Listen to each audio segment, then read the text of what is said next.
À l'occasion du Salon du dessin, faisons un petit focus aujourd'hui sur les timbres d'atelier. La plupart des dessins réalisés par les artistes, notamment à la fin du 19e, étaient issus de carnets de croquis ou étaient des études pour des tableaux et n'étaient pas signés par les artistes. Et au moment du décès de ces artistes, on apposait sur ces dessins ce qu'on appelle un petit timbre qui pouvait figurer la signature ou simplement le monogramme de l'artiste.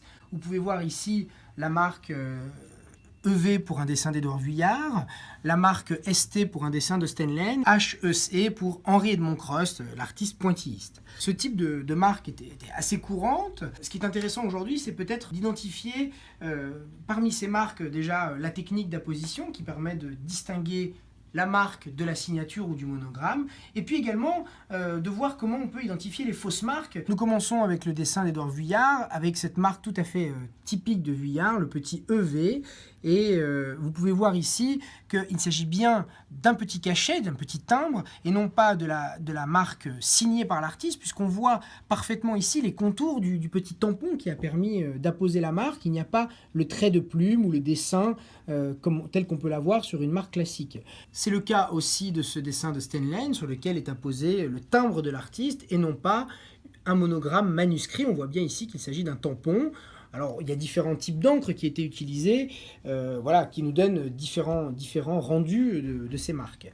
Il s'agit ici d'un faux dessin d'Henri Edmond Crost que j'ai sélectionné justement pour vous montrer la différence entre une marque apposée. Alors, je n'ai pas l'équivalent en authentique, mais ici, la marque d'Henri Edmond Crost a été apposée sur un dessin soit faux, soit un dessin d'un suiveur d'Henri Edmond Crost, et c'est une fausse marque.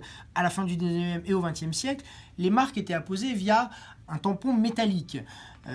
La marque est généralement assez franche, assez précise, assez fine. Ici, cette marque qui est postérieure, qui est un faux, a été apposée avec une marque qui était, alors soit aujourd'hui on parlerait de caoutchouc, mais une matière souple. Et on voit ici que la marque est écrasée, beaucoup moins fine et précise que le cachet habituel d'Henri Edmond Crost.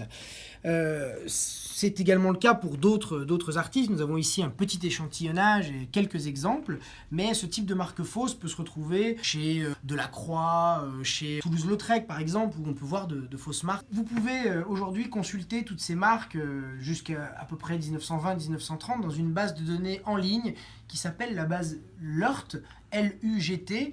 Fritz Lurt était un très grand collectionneur. Il a recensé au 18e et au 19e toutes les marques de collection, et aujourd'hui la très bonne fondation Custodia a repris cette entreprise avec une base de données en ligne qui vous permet d'avoir accès à toutes ces marques ainsi qu'à certains faux.